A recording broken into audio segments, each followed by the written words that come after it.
Lovely J podcast it is with Miss Coco Boughton. Hey y'all, what's up? I hope you're all doing great. Like I am. I'm doing okay. Got a little knee pain. They call it a Baker's cyst. And that thing, it's in both of my knees and it's doing its thing, okay? But I'm doing my thing too. I'm gonna keep going. Okay, y'all, I am cooking some easy dressing, and we're going to be talking about why the churches are empty. Why? Why are these churches empty? We're going to talk about it. Ooh, why do I need to clear my throat? That don't make no sense. First, what I'm going to do, I'm going to tell y'all, I got some Jiffy cornbread in the oven. That's bacon. I don't need much. I just needed one box so it can have the cornbread taste. Went to Walmart and got some stuffing. And they are the cornbread kind too. This isn't how I usually do my stuffing at Thanksgiving time. But when I'm off peak from Thanksgiving, I do quick stuffings like this. I usually do not follow the directions. It says stir in contents and stuffing mixed pouch in a medium, in a medium saucepan, heat 1.5 cups of water and 1/4 cup stick of butter or margarine in a bowl. Stir in contents of stuffing mix, remove from heat, cover and let stand 5 minutes. Okay, we're going to do something similar to that. We're just going to add some cornbread and onions to it. What I'm going to do is, I got a skillet here that's heating up. We're going to add that water to it. Y'all hear that? Primitive cooking. Love it. This is what we're going to use as our broth base. Let me grab some gloves here because I'm going to cut an onion. Wait a minute. I don't need to cut an onion. I got some right here. Okay. I'm not going to do that then. Well, all I got to do is heat up the water. And I got a chicken bouillon cube. Let's see how much sodium's in this. I'm going to use half of it. And I'm going to add that butter in there that they said add. But I'm only going to use half this cube because I don't want to make it too salty. Y'all know anytime you get something processed, it's already salty. I ain't trying to teach y'all how to cook. I'm just trying to tell y'all how I do mine. And I do crumble this up so it can dissolve good. Okay. And what do we do now?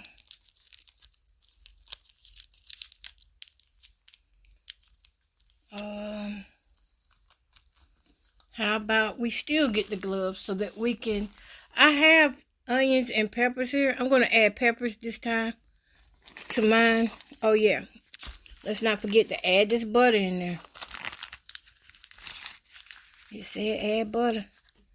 So we are going to add our butter. Is this butter? Imperial is what I've been using. I like Blue Bonnet the best. This is Imperial. Y'all, I found out why I swallow a lot when I talk. It's because I have the dry mouth from that sleep apnea machine. I'm going to have to...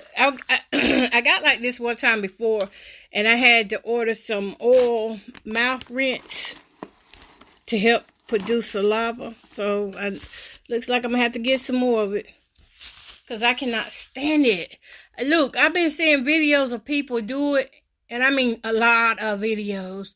I'm seeing people around in my community doing it. And I'm like, it is irritating. It's irritating as can be. And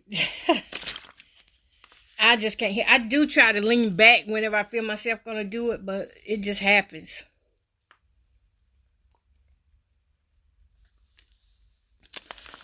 I'm not getting enough fluids. And what else? That's mainly it. Not enough fluids.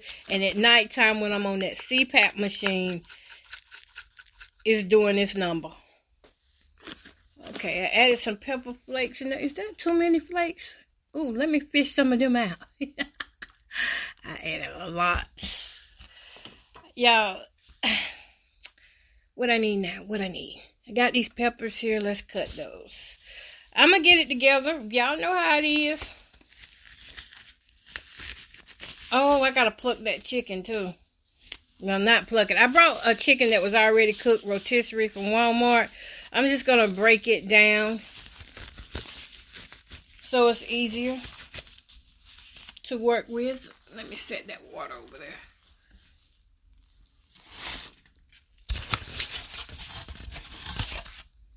So what I'm having tonight is going to be dressing and some boiled broccoli. That's it. Because the meat going to be in the dressing.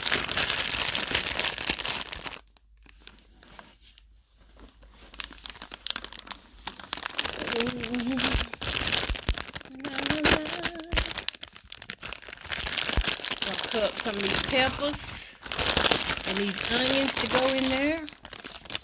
That's a lot of red onions. It's a lot of red onions. I mean, not red onions, but peppers. Where are the green? See, that's the only thing about Walmart shopping, y'all. And when your name on that list, I am going to have to cut up an onion. Because this bag is supposed to be mixed with peppers, but it has a majority of red peppers. It's supposed to have red, green, and onions.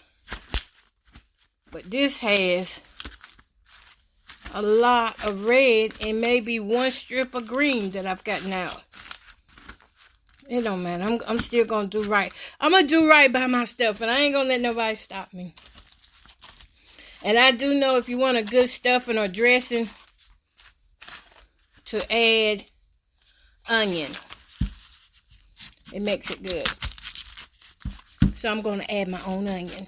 I'm not even dealing with that drama today. Not going there. Not going there. We already going to be talking about a touchy subject for most, which is, why is the churches empty? I'm going to tell you why. The churches are really empty because a lot of the people that are teaching in church and preaching in church these days, they are empty. The only way they get any satisfaction or any way you can make them smile is either through the offering or doing whatever they say.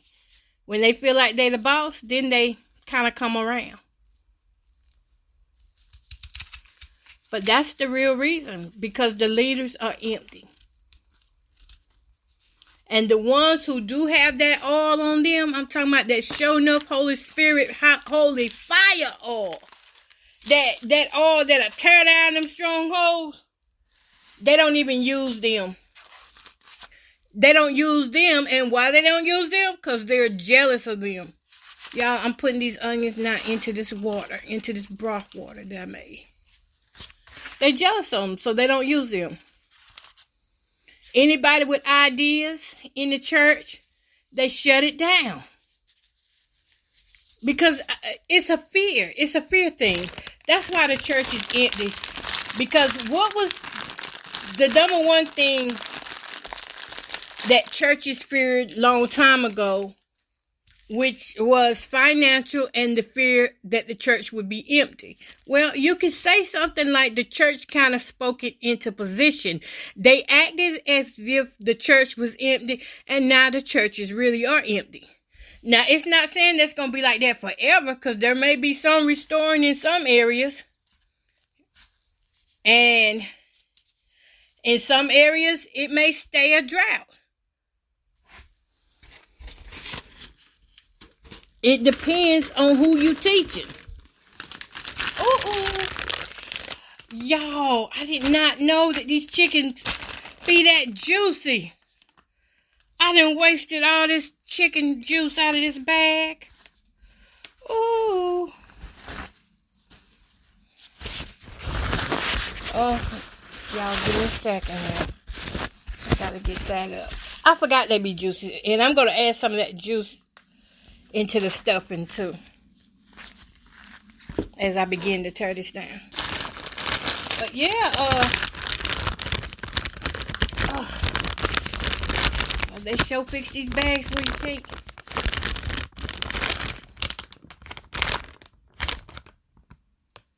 Okay.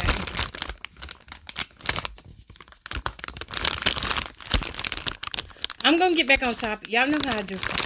Give me a second. I've got to break this chicken down. How I want to do it. Let me taste it. Yeah, pretty good.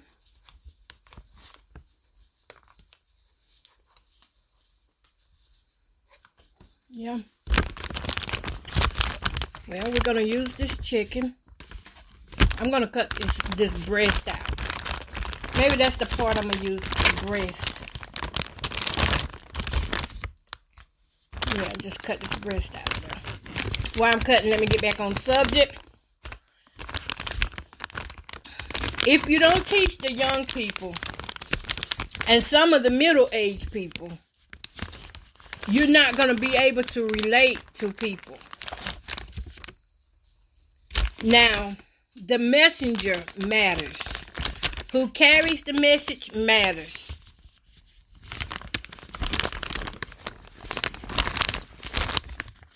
It matters to people. But see, to God, He can use anybody. Anybody He see fit to let that message use them. They could be in the bootleg house. They could be at the club. They could be sitting there doing drugs. And God can still use that person in the moment to draw somebody to Christ. And you'll be looking at them like, whoo, I know that's not from God. How you know? Okay, I got this breast out of here. And the rest of this, I think I'm going to save the rest of this. I want it too chickeny. I need it to taste like cornbread dressing. But yeah, God can use anybody. But the messenger has to be God's anointed.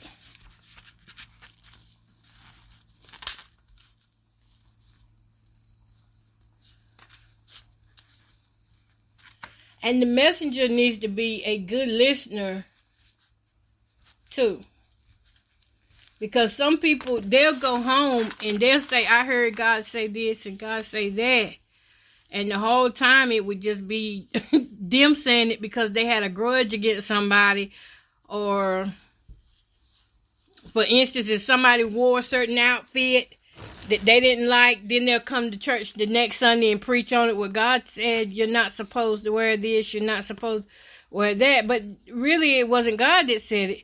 It was them who didn't like what you had on. So they decided to preach on it the next Sunday to teach you a lesson. The problem with trying to teach somebody a lesson is that we're all flawed. We're all made in His image, but we all fall short of God's grace. Of His glory. We fall short of that daily. Nobody is better than the next person. And it doesn't matter if you have money or not. You're just not as good as you think you are.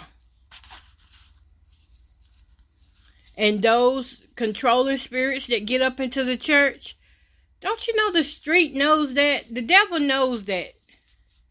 And he uses your behavior to run people away from the church.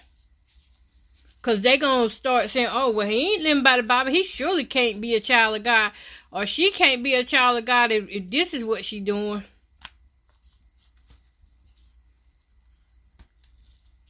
And how did most of us learn who a child of God was? Do we even know? Do we even know who God's children are? Because most of us learned by watching what other people were saying. And what other people were saying was not biblical. Just because you think that a person isn't a child of God does not mean that it's true or false. Your opinion has nothing to do with who God says a person is. That's your opinion. It holds no weight with God. It holds no weight in heaven. You don't even have a heaven or hell to put somebody in. So while you're going around saying who's a child of God and who isn't, you have to be careful on that. But there is a way to tell God's children. God's children are not perfect. But one thing about his children, they do come to him. They come running to him. When they have problems or even when they want to celebrate in good times, they do come to him. Another thing that God's children do is they have the fruit to show. They have fruit to prove that they are God's children. Where is... Oh, yeah. I believe I'm going to put that other half of that bouillon in here. Yeah, they have proof to show that they are God's children. It's not by their good deeds or anything like that. But that fruit is going to show. That fruit of the Spirit. If it don't show, then they probably ain't one of his. If what you seeing is the kingdom of darkness growing, then that's probably Satan's children, father of lies. If they love to lie, if they love sleeping around with other people, husbands and wives, those are things that God does not approve of. Another fruit that we can look at is going to be, how they treat people. How do they respond when they get angry? But like I said, you have to be careful that when you are trying to get out here and judge who is a child of God and who isn't, that you don't get to the point where you think that you are so high-minded that you can really judge, because you really can't. There is a righteous judgment, and then there's this judgment that people just do just to feel like they are somebody or have something to say. I try to be mindful of that at times when I see some people, because I ain't gonna lie, it do come. That's why I can speak on it, because it do come. Sometimes people be in the church and we be like, why is they even preaching? Why are they even singing in the choir? Why are they representing God? And we'll have this thing that it's not to our standard. It's not to our liking, but it may be just who God called. And I have to humble myself down, because I do think like that sometimes. So I'm not saying that I'm any better than anybody else. But why the church is empty is because of us. It's because of us that know better, but refuse to do better. It's because of us that are already in the church who feel like we own the church in a certain way. You notice that when you walk into the church, some people don't feel welcome, because as soon as they walk in, they're met with weary eyes, dreary eyes, satanic eyes. Your eyes don't got to be red to represent the devil. Your eyes just got to be lifeless. People I see that have cold hearts, they have cold eyes. There's no light in their eyes. And when you talk to them, it's like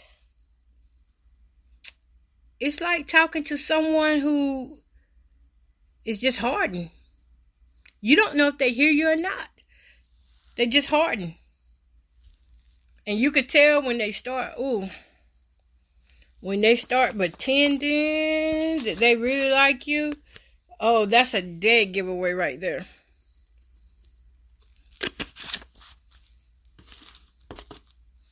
Y'all, let me check the cornbread.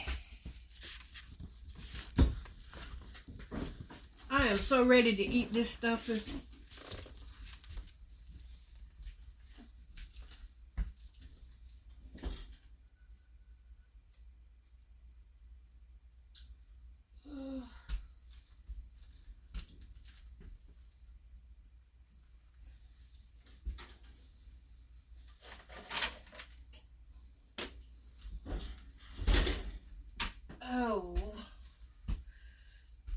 Every time I move, this cyst hurts. So if y'all hear me grunting and things, it's because it hurts. Alright, cornbread done. Cornbread in front of me. Really don't got to do nothing but add the broth. Well, mix this cornbread up.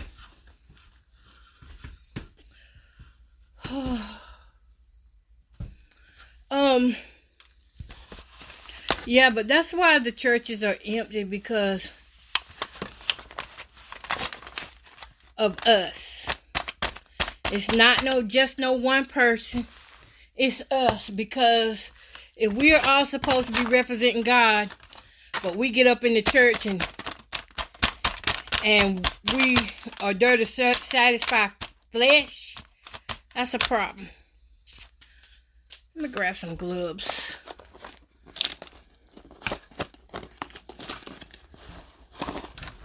Yeah, it's us. Another thing we don't do no more. We don't invite people to the church because we so selfish. Oh, I don't want that spirit up in here. Oh, that's one of them takeover spirits. Or that's one of them blues spirits right there. When me and my sisters used to sing, and we have sung all over this state of North Carolina and different states throughout the world. We even went one time and sung in Canada. But one thing I realized, quartet music was not received in the church. Most churches didn't want quartet singers. We didn't even know what quartet singers was. We really didn't. We didn't know what that meant. We just knew a lot of places we went to, we was turned down. Or we were treated differently. When I mean oddly different, I mean oddly different. We were treated like we were nobodies in churches locally and away from here. Whether it was local or away, we rarely were accepted at these places. It didn't stop us from doing the Lord's work. We continued to still sing and enjoy, and just enjoy traveling up and down the road, and it came with its challenges, but that's for another topic. People let us know that they didn't care for us. We would go in and sit down to sing, and our number, see, back then when we had choir anniversaries, you have to have a number. Our number would be, we try to get there early so we wouldn't be out all night, or so that we could sit back most of the time and watch some of the other groups sing.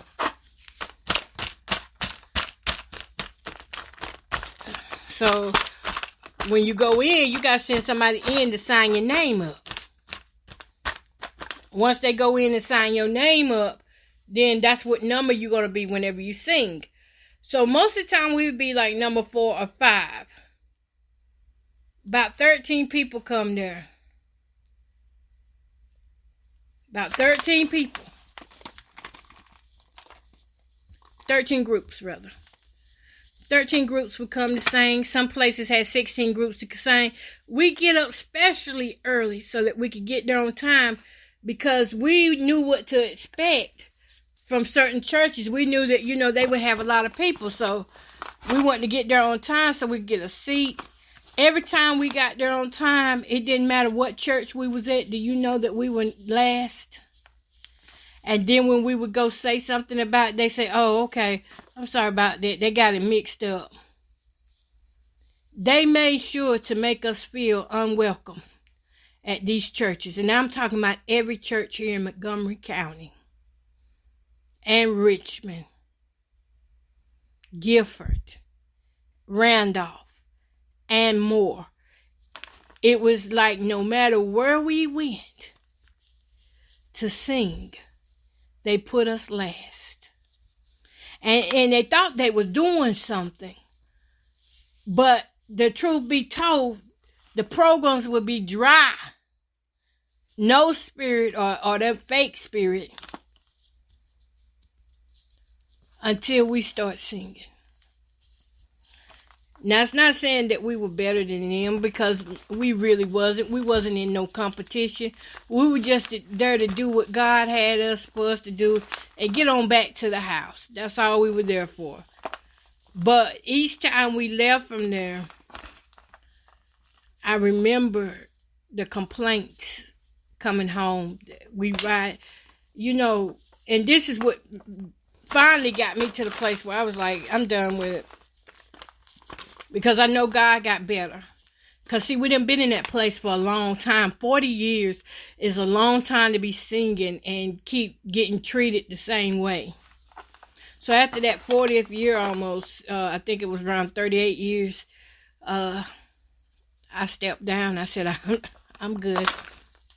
I don't need to go do that anymore. God got something else for me to do. And which was true. But I'll tell you this.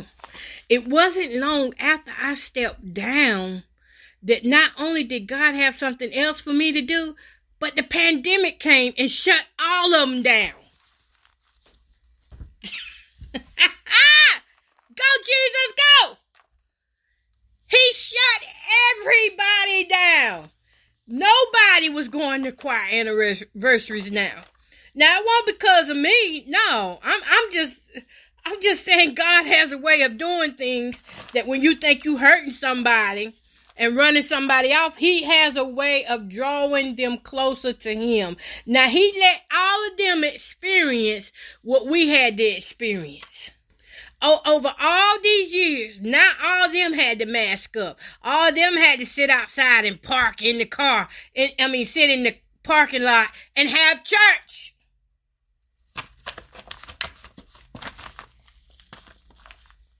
Everything that happens, good or bad, is to the glory of God.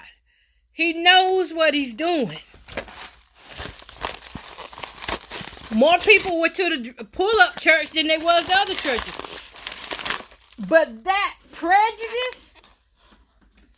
prejudice is why God is not in some of these churches. That ill will spirit, that mockery spirit, that have the nerve to mock him and then treat people like they don't mean nothing.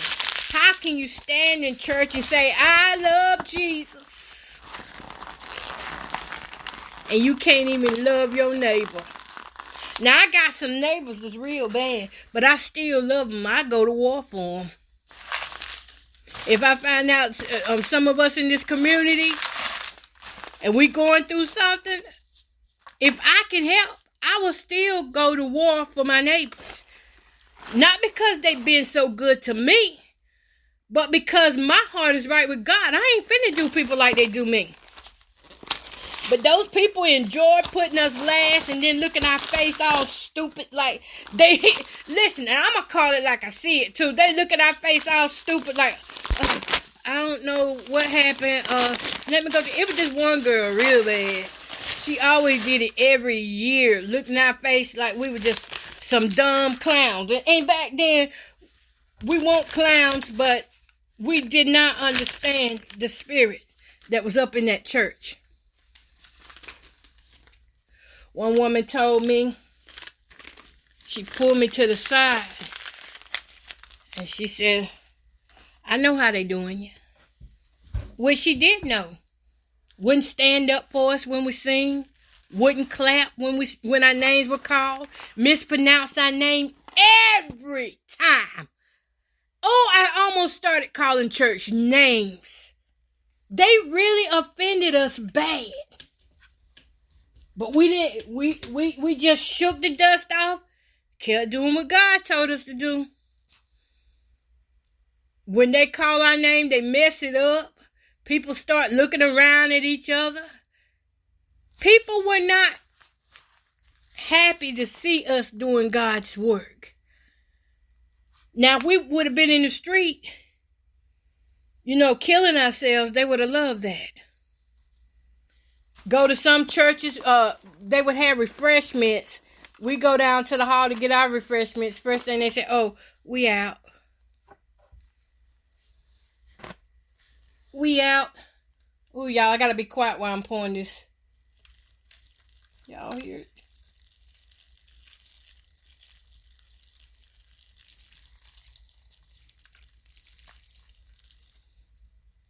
I couldn't concentrate. I couldn't talk and pour at the same time because this is hot. This is hot boiling water. This is my broth. Gotta post some more.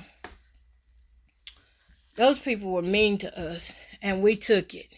We humbled ourselves down.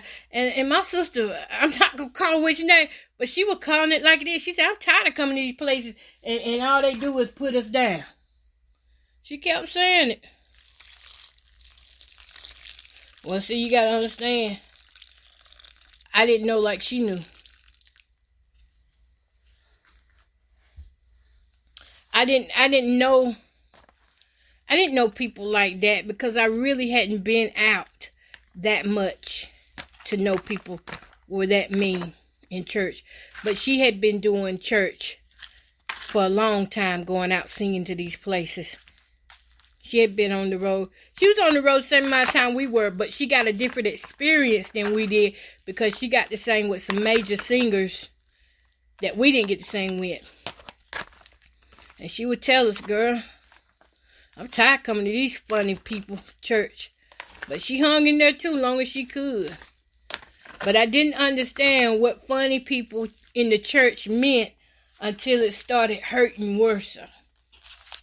Singing is one thing, but hurting us is another thing. Ooh, I got these. Everything ready. We got hurt behind these churches. It was church hurt. It was. We got hurt. We were humiliated. People would know that we pulled up there first. And they would say, well, we waited all day to hear, all evening to hear y'all sing, but we got to go now. And they would tap us on the shoulder on their way out. Sometimes the only reason why some people would come was because they thought we were going to sing early. And then when they found out we won't sing it, they would leave.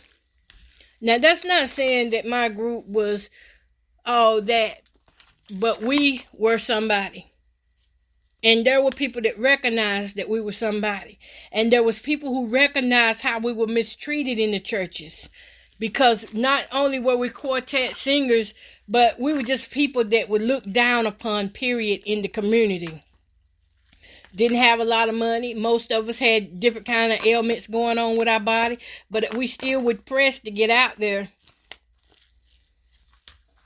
We still pressed to get to what we need to be. We still pressed to go make sure we were singing to the glory of God.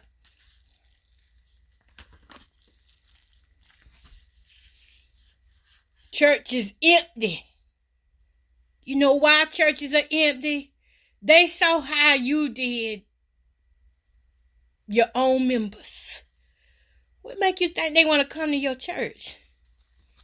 People started seeing what the church was about.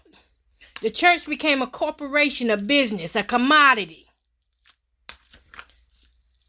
Went from having anniversaries to raise money so that the choirs, could continue to travel singing the glories to God, to raising money for all kind of things that were not of God.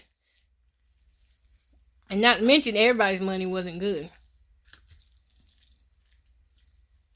So if you're one of them that they considered not good, they would rather you dislike them.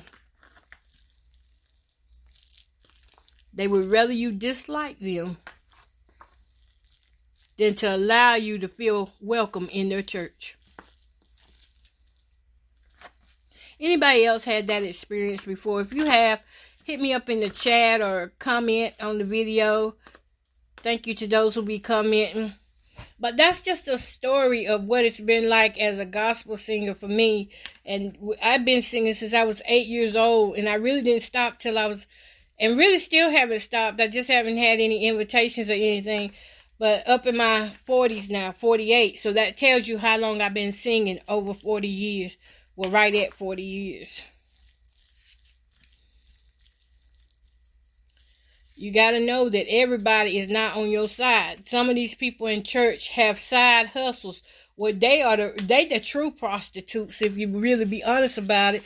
They the true prostitutes. They don't only prostitute your gift, but they will prostitute your body. And if you don't succumb to what they want you to do, then you are outcasted. This is why you see them women come back killing the men, and you see the men come back killing the women, and they preachers. This is why you see them taking their own lives. Because somewhere along the line, they got caught. They got caught up. They got caught at what they were doing. And one thing about God is, He'll let you hang yourself. He's not going to stop you. He's not going to stop you. So if you go into Him with pity, you might as well hang it up. Because if you've been out here in this world and you've been doing evil and you still don't have a heart to just say, well, Lord, I'm sorry, I repent. He going to let you get exactly what you were dishing out. He going to give it right back to you and watch you suffer. Y'all, I got to taste this. I had to duck and sneeze. Y'all hear me? I came from underneath the table. I had to duck and sneeze. This black pepper. Let me see.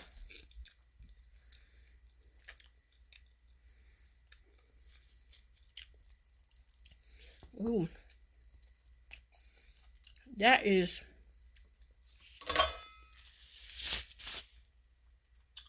It's good. Ooh, that's going to be real good. Let me set my timer for 15 minutes.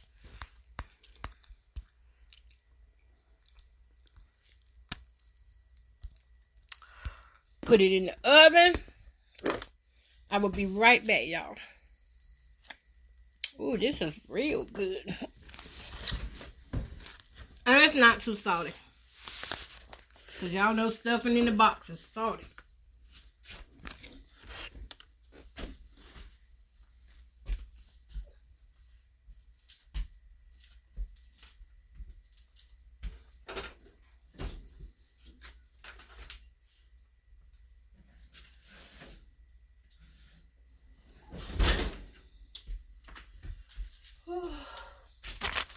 What's next? What's next?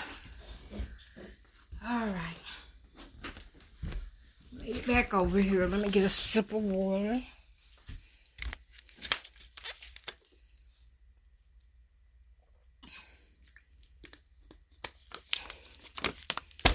Oh. Wipe this pan out. Next. I'm going to get back on the story. I gotta get caught up here. Next, we're gonna cook some broccoli.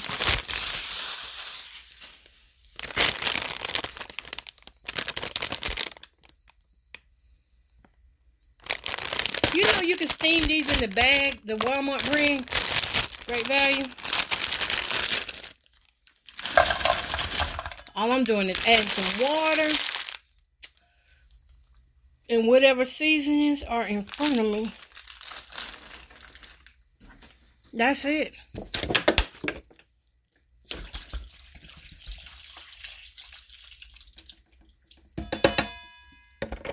Well, that's the end of that water. I might add some butter in this. Yeah. Where's the rest of that butter at? Might as well use it. Might as well. My mama said that all the time. Might as well.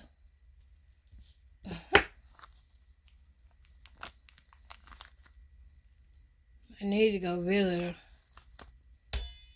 Might as well. Go see what she's up to. Didn't get to see her today at church because we didn't have church. Okay. So I'm back.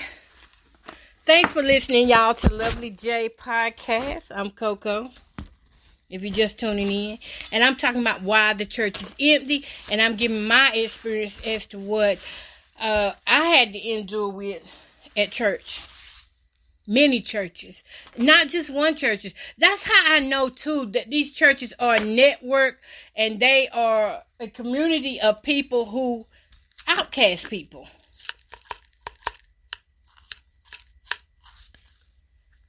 They believe in division. Don't let them fool you, the people in the church. And I would say probably God has me talking about this because this is why we're seeing people still running from the church.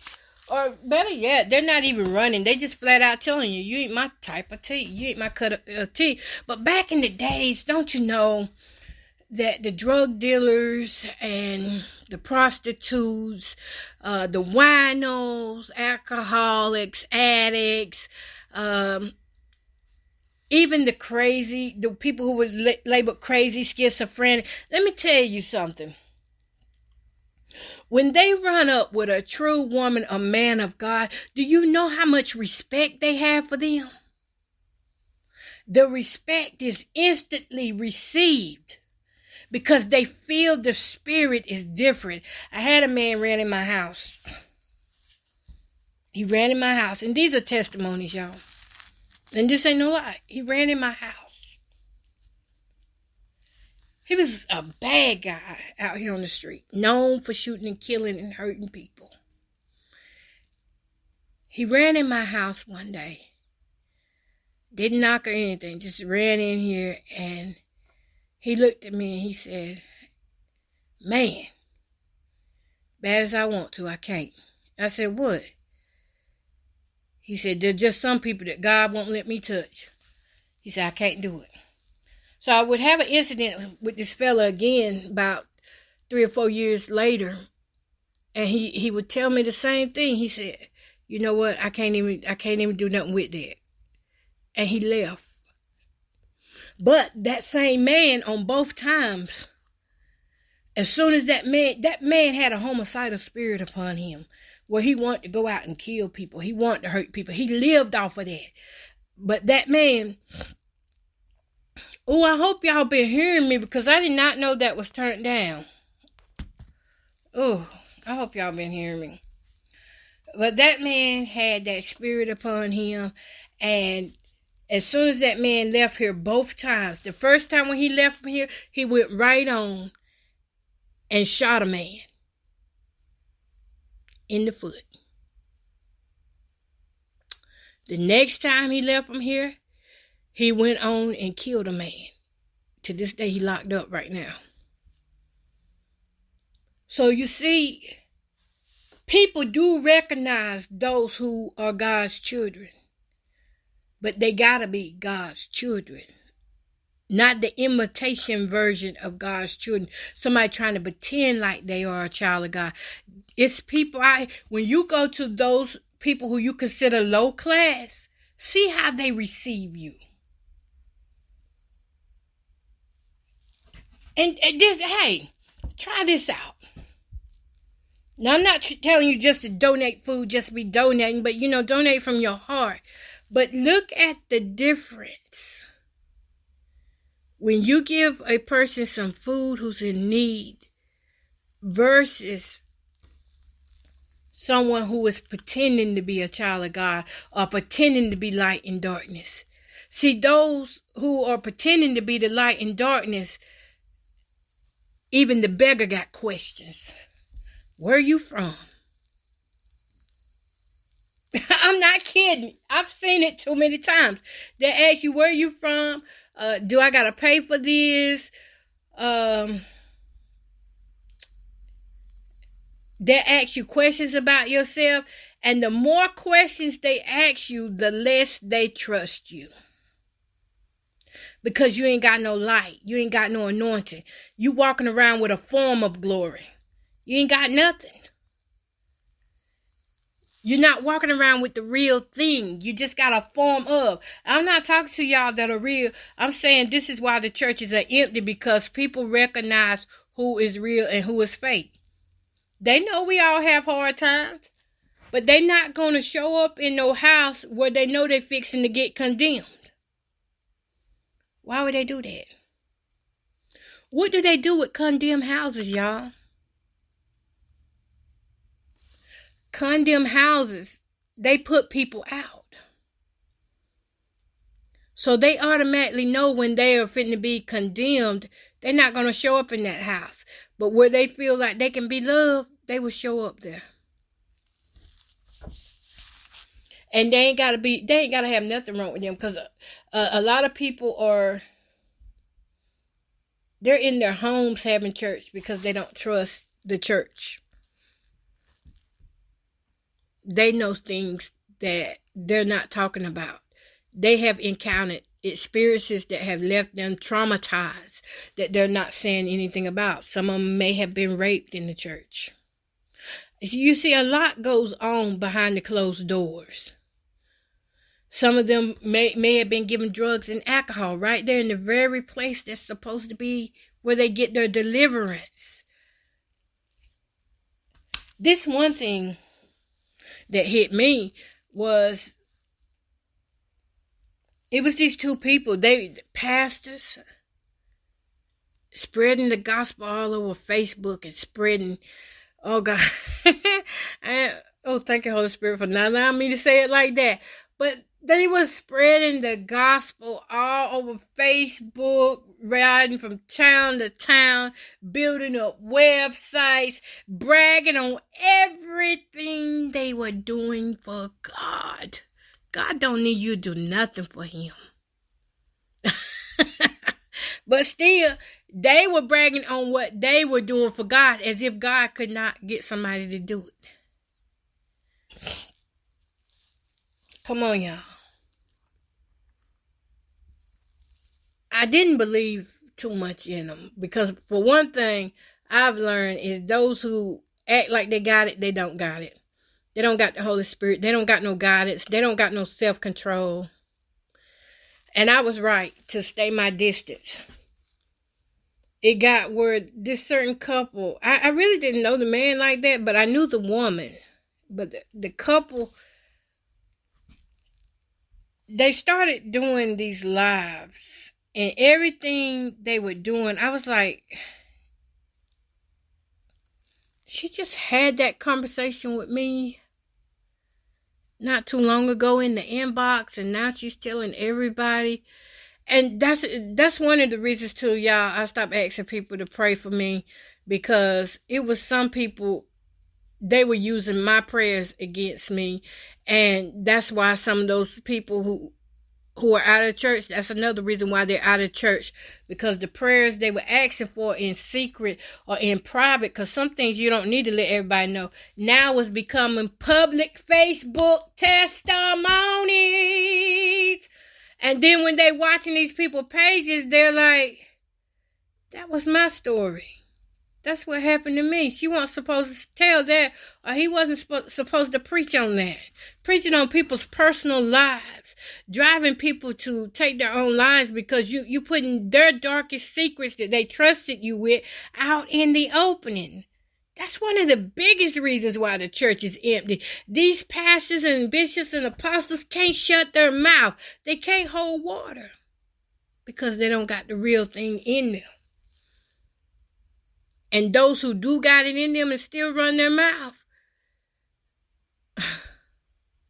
they struggling. But they hurting themselves. And they're hurting others along with it. So, fast forwarding on this couple. They had an event. I went to this event. I didn't really think much about it. I just, back then, you asked me to help you with something, I'd do it in a heartbeat. Because I did not know there were so many different spirits and beings back then. And I did it. And when I showed up, it was not what I expected. I showed up with my granddaughters. Can I tell you what this pastor did? I showed up with my granddaughters, and this pastor started talking. It was a kids' event. And this pastor started talking about sex and what grown women want. My granddaughters were 4 and 5 years old, and they looked around at me because I have conversations with them to let them know. If anybody does anything to you, tell me. They looked around at me like, Grandma. And then when we got in the car, they said, Grandma, please don't bring us back here. That's what they said about a pastor. Grandma, please don't bring us back here. I said, you ain't got to worry about that. I will not bring you back there no more. So it wasn't long after that I received an email blackmailing me. See, this is why I don't support people like that anymore. Ooh. Hold up, y'all. My phone is about to fall on the other side. And I might as well check this stuffing while I'm up because the alarm is about to ring.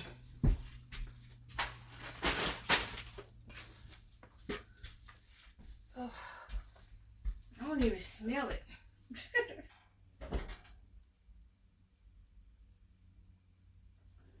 Maybe about 3 more minutes.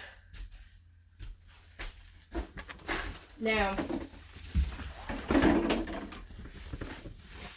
kicking that jug around underneath my foot.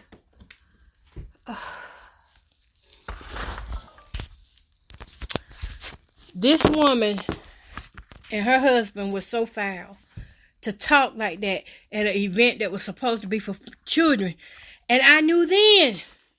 Let me tell you.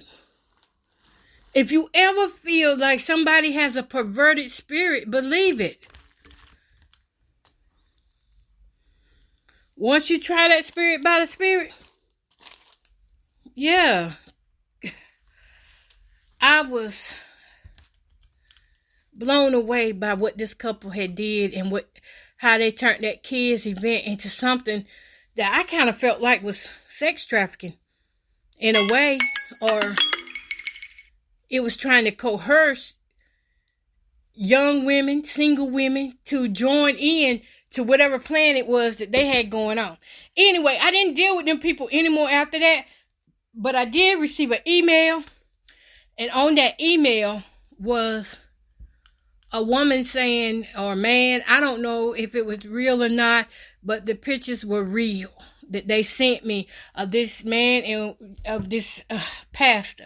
And this is a well-known pastor. And this the pastor that was, again, praying over my grandchildren and me at this event. And now I see everything that he has. Those pictures were nude pictures, y'all. Nude pictures. That pastor did not turn me on in any kind of way. I never would have looked at him like that. After I saw that, you know what? That was just it for me. I don't even speak to him anymore. I don't care to speak to him anymore. That was disgusting. I hope this thing comes back on. That was disgusting. That's why the church is empty. We tired of you pastors trying to have sex with us. We tired of your wives recruiting us and trying to trick us to see if we want your nasty behind. We tired of that. That's why women don't go to church like that. That's why men not going to church. Oh, and not to mention the men. Can I get started on the men? Oh, no, I can't. But if I was to start on the men, I would say there is so many of our men who are turned out in the church because of what happened to them in the church. That's why they don't come to church. And the ones that do come to church, they hide behind being musicians or they hide behind their gift. They're afraid to tell what really happened to them. And then as they get older, the devil keeps fighting and hitting them. Eventually, whatever happened in the dark, it has to come out in the light. And now, when it comes out in the light, now it looks like this person's full of demons, when really what they're full of is whatever that pastor was doing to them. And this is why the church is empty. Those guys didn't want to be gay. They wanted to be fathers. But when their innocence got took, say for instance, going on these retreats, a lot can happen on a retreat. Parents, don't leave your children with some of these pastors. I don't care how good they sound or how much they promise you he coming back a man. Or how much they promise you she coming back from the conference and she gonna be well. She gonna learn a lot at the conference. If you can't go with her and she's not old enough to make her own decisions, then she needs to stay home where she's safe. Children growing up too fast. Church is empty. They grow up, tell their children what happened to them, and their children vow. They take a vow that this will not be me. I'm not trusting nobody in the church. I'll go, but I ain't trusting nobody. So they go to the church and they scatter all out. Then some of them never come to church because they heard what you did to their mama and their daddy. So they don't come to church. It's just important that conversations like these be had. Because if you got a pastor or first lady that loves to drink alcohol and you leaving your children around them and they teaching your children, oh, it's okay to do a little bit every now and then. That's a problem.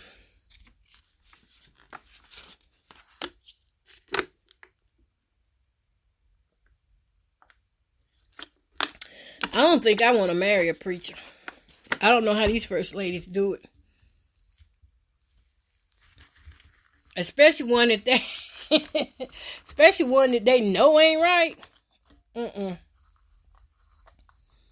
they can have that. Y'all don't know what's going on with my cooker here. Oh, I think I got it in now. It wasn't plugged in. Why do I do that? But those are just some of the reasons why the churches are empty. You're hurting us with your sexual addictions. You're hurting us. Deacons, you hurting us. I say us because I've been approached in the wrong way too, but I did stop going to church for a while, but I'm back in church now. And I'm a lot wiser now, a lot stronger now. I'm more in tune with my spirit and who I am and who God says I am now than I was back in the day. Back in the day, this one pastor out of Mount Gilead, I'm not going to call his name, but to this day, I'm still disgusted. He was married, and I couldn't walk in a church without him grabbing my butt. And it was just, ew. To this day, I want to smack him. To this day. Because when I was going to church, I was really going because that's where I was led to go. And I really do love God. But going to the church just to get sexually assaulted or touched in a sexual way, nobody wants that. And to be honest, if some of them would come out and be truthful about their sexual identities, they could get really delivered and make a difference. But see, you can't make a difference where the underlying cause of what you're doing is demonic. You can't make a difference. That's why you got to you got to compensate by going out here pretending like you're doing all kind of missionary work for your shortcomings on your identity. But you ask them little boys in the church, ask them musicians. Nobody never checks on them to see how they doing. You learn a lot from them. Ask those little girls that was in the choir. Y'all know most people have sunshine bands. Just about every church had a little choir called the Sunshine Band. Where are those young ladies at now? They should be pretty well grown. They should be in their 50s and 60s. Ask them how much harassment and abuse they had to take while being on those little choirs.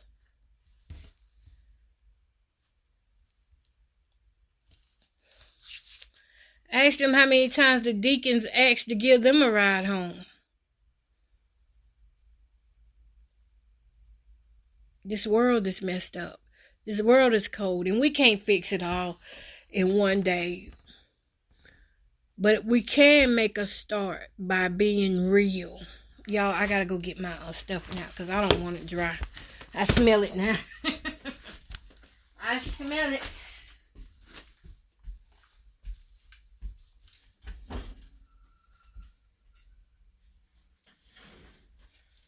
Oh, yes. This is a broody.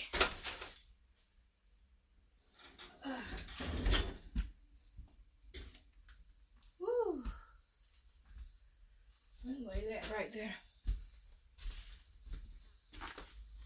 So I'm going to get ready and get off of here. But yeah, that's why the churches are empty. Nobody wants deliverance. Everybody wants position, title, and role, but nobody wants deliverance. When deliverance comes back, people come back. When the foolishness of bopping people on the head, knocking them down, stops, some of that is not God, and y'all know that. Hit somebody on their head and knock them down. I've seen a man. I don't know if I should even laugh about it. But he was in the prayer line. He got hit in his head so hard. He wasn't trying to go down. Pastor had to hit him 3 times to take him down. And when he went down, that was the hardest lick I ever heard. The back of that man's head hit that bench. And it bounced him up, flipped him over. Nobody went to that man's aid. They left that man laying down there with this big concussion. That's not funny. But yes, it is. Because you don't play with God. They left him laying down there. I know that man had a concussion. That man didn't come back to church no more. That's another reason why people don't come to church. We tired of getting hit in our foreheads. Now, like I said, it may do something for some people, but some, If that's what you believe, you need to be hitting your head and knocked down, okay. But some people are going to fall out. Some people are going to fall down. And listen, some of that is real. So don't let me tell you that it's not real. Some of it is real. But when it gets to the point where it's ridiculous and you're starting to look like you're trying to fly across seats and all that, that's the time when you need to really just consider, is this really for God, or am I doing this just to be seen? Am I in God's moment, or am I in a fleshly moment? Because people get hurt. That's why I don't be falling. I don't be falling down like that. Because I got bad knees and a bad back. I'm not fitting to be trying to roll over on my bad knees, grabbing onto something. 2 little arms. I'm a big woman. So to ush on this arm, ush on that arm to get me up ain't going to work. That's not going to work. Do not hit me in my head like that. I have migraines. Don't hit me like it. Listen, I know people say it don't take all that. And somebody gonna come back around and say, yes, it do.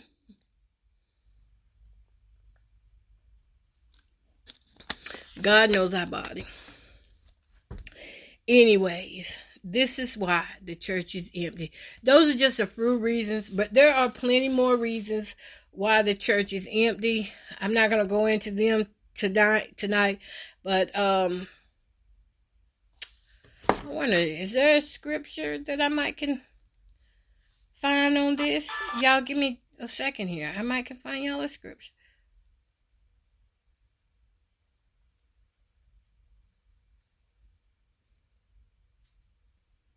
Y'all, let me text my granddaughter right quick.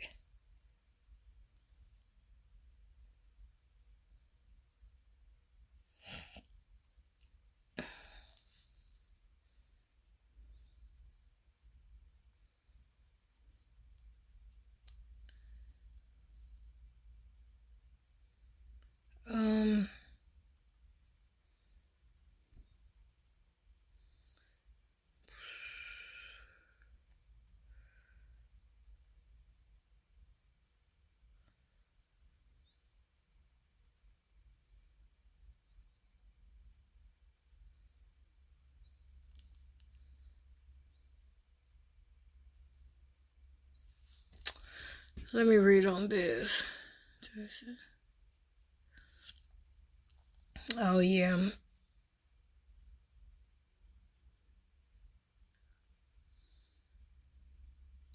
Oh, yeah. Matthew 15:8-9, where Jesus criticizes the Pharisees for their empty worship and revelation.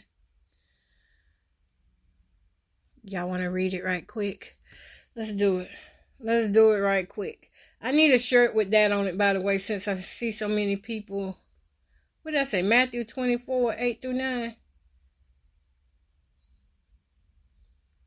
I see so many using that word now.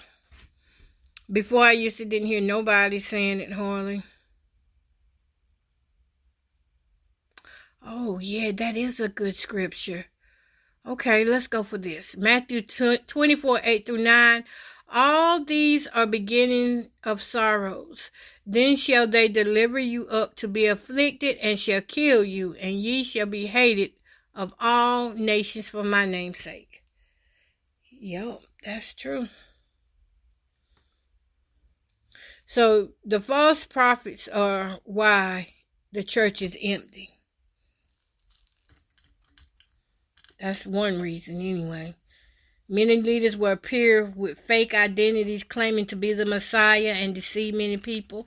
Then persecution. People will be arrested, handed over to be hurt and killed for believing in Jesus. And then there's just hatred.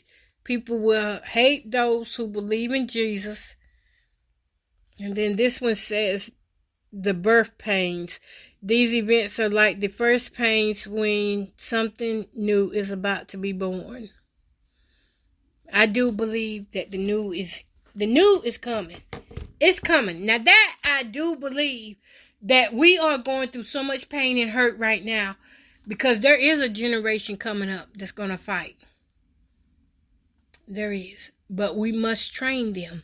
Those of us who can and will train them who God is so that they will not abandon the faith. They may stray, but they're going to come back. Because we all have strayed. And that's why I don't stand in judgment. But like I said, those are a few reasons. And those are some tough reasons that nobody wants to admit. Nobody really talks about how the little girls and boys got hurt in the church. It won't just, the sexual assaults, they just won't in the Roman Catholic churches. It was in the Baptists and the Methodists too. Because some people had teenage boys that would get on these girls and hump on them while they in the church shouting. The kids are outside pumping each other. Growing up, when you realize what you have done, it brings on shame and guilt. And then that person don't go back to church. So we got a lot of work to do. And we should be glad that we can talk about things like this. And we should have more discussions like this. Be open to discussion about what's going on. Because if we don't help these kids, the little kids that we have now, in 20 years, they are going to be the adults that are up in the churches. And if they don't have the right spirit inside of them, they're going to be the next group of people leading people astray. And we need clean spirits, pure heart. We don't need these dirty hearts bleeding all over everybody because their childhood got messed up. Now they want to see everybody else's childhood messed up. We need pure hearts preaching the gospel, teaching how to love your neighbor, not this community policing teaching. Because let's be real, a lot of these pastors up in the church right now, they are community policing. Yeah, they giving you a word here and there, but they also watching you to the point where they're going to let you know indirectly. We don't need that when we come to God. We need just scripture. We need to be told how we're going to use these scriptures in our life. We need to learn more about who God is, not just about these community outreaches. These outreaches can only go so far. Look at Asheville. Do I need to say as much taxes as them people pay? And they white. They Caucasian. They getting treated like crap. I feel sorry for them. Some of them that don't deserve that. But they are getting treated like they don't even belong in this country. So what do you think they're going to do with the rest of us? You need to have a real God that you can lean and depend on. That is not, and you need to have real people in your life who are not afraid to teach you that word and teach you how to apply that word to your life and not charge you a booty call to do it. Now, that's just real. Okay, y'all. Peace, love, and happiness, because I almost got started back up, but we ain't doing that. We getting out for here so I can cook this broccoli, eat my stuff and little chicken, and that's it. Peace, love, and happiness again.